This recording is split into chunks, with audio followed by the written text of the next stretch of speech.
first half offensively? Yeah, they did a great job. I think the reality of it is we didn't play as good as we needed to collectively in the first half. I put a lot of that, trying to understand like we were going to get their best shot. And the fact of the matter of it is I just don't think we were ready. That's coaching. That's on the head football coach. We got to be better. And so, I'm disappointed obviously in the way we started. I'm really proud in the way we finished the football game. We gave ourselves every opportunity to win the game, and we need to make some plays that we didn't. I didn't think our detail was great today. I know we've said that, those of you that covered us, that we got to continue to be better, and it caught us. It caught us against a really good football team, and hats off to them, and hats off to Coach Satin, and certainly Cincinnati. Matt, you guys were able to completely curtail their production for that 30-minute play. What happened? Somebody just get behind the... Yeah, I think we probably sold out to stop the run, and that was a great call. So tip your hat to those guys. I mean, man, they made a great play in the moment, and like I said, I feel like if you had diagnosed the game, we were there to make some of those plays in the moment. We just didn't make them, and some of the plays in the moment they made, and like I said, it's a really good football team, and so credit to them. Why was their running game so effective in the first half? Yeah, we'll have to watch it. I don't think we were very vertical. I think it looked like we were playing a lot more horizontal than we were vertically. I think it's really hard to do that against a team that's going to run the zone. We see that against Iowa and some of these other teams. And so we just didn't play vertical enough in the first half. I thought we made some great corrections in the second half. We're able to kind of be better. But obviously it's hard to give a great team, an entire half to be able to play in their flow of the game. And we just were never able collectively as a football team to turn the tide. What's it like to watch Rocco take the hit he did and then go out and lead a couple touchdown drives? I mean, I think we've said this multiple times. I mean, you'll play any game, anytime, anywhere with that quarterback. I mean, what Rocco's about, what he stands for, grit, toughness, character, all those things still matter in our sport, and it's why we were there at the end of the football game to have a chance to win it, So, man, I'm really proud of him. He would probably tell you the same way. We'd love to have a little bit more, detail in our football game, but man, his grit, his toughness, I'm really proud of him. How much does not having Kyle affect your decision making? It seemed like there was a lot of fourth downs you probably otherwise would have kicked.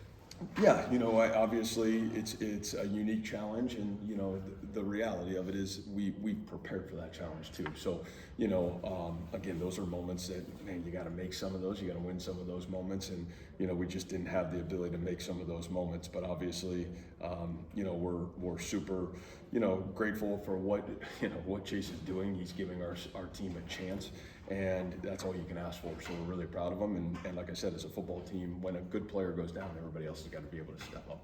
Matt, you get the turnover, and unfortunately not able to go down and score right after. Is that one of those things where maybe the tide turns? I think a huge moment in the game, right? I mean, and there's probably, we got two returners back on the punt. They're able to down it on the 1 yard line. There's just, man, there's a lot of those little things in the football game when you look at it, and we're going to watch this, and obviously, we'll be frustrated with the lack of detail. But again, I'm saying all that, understanding that this is a really good football team. Obviously they got a great quarterback. My respect for, Scott and Tyson and what they're about is through the roof. So hats off to them. Our details got to be better, and you can put that on the head football coach. When you have a film session the day after some of those mistakes, those details being short, what's that like on your end?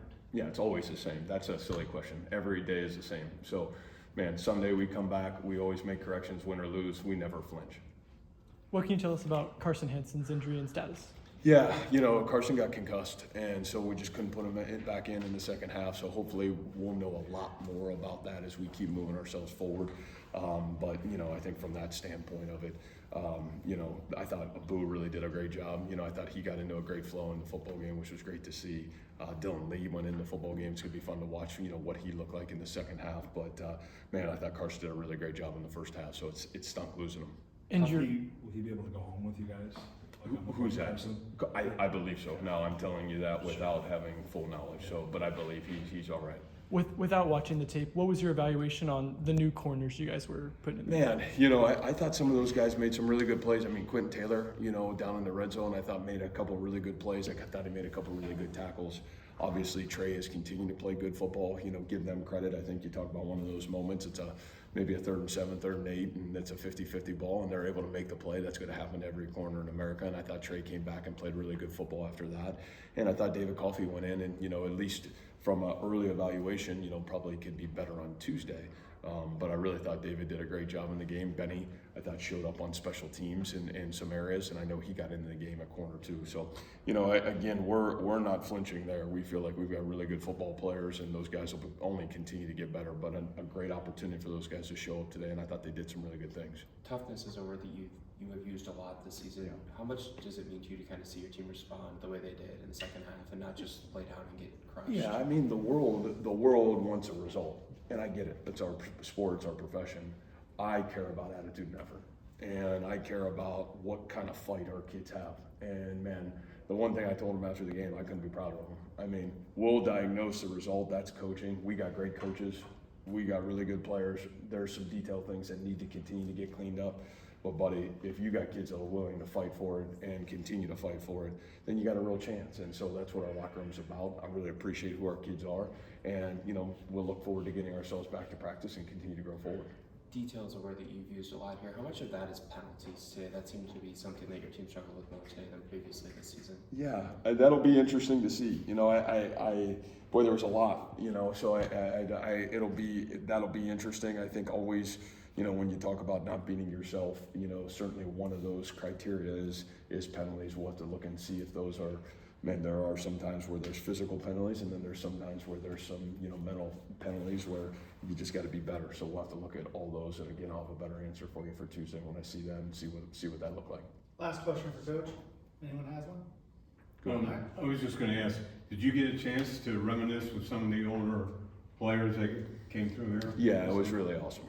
I think that's one of the fun things about being somewhere 10 years is you get to these different areas and different cities, and and obviously how much this city has meant to us in recruiting. From Dayton down to Cincinnati. I mean, the great players that come through our program, we have great gratitude. Just seeing Deshante today and last night at the hotel was awesome. Malik Verdone, what he's doing right now with the Falcons, and to see him back and around just means a lot to me. And again, sometimes we can get lost in all the other stuff, but still one of the greatest things is those guys coming back and being around our program, and we're really fortunate to have that. Did you get to see David Montgomery? No, not yet. I know he's coming in for a big game, so I know they got a big one tomorrow, and obviously we'll all be pulling for him. I think we got the loudest Lions cheering section ever in Ames, Iowa, so we'll be proud of those guys. Yeah, thank you guys.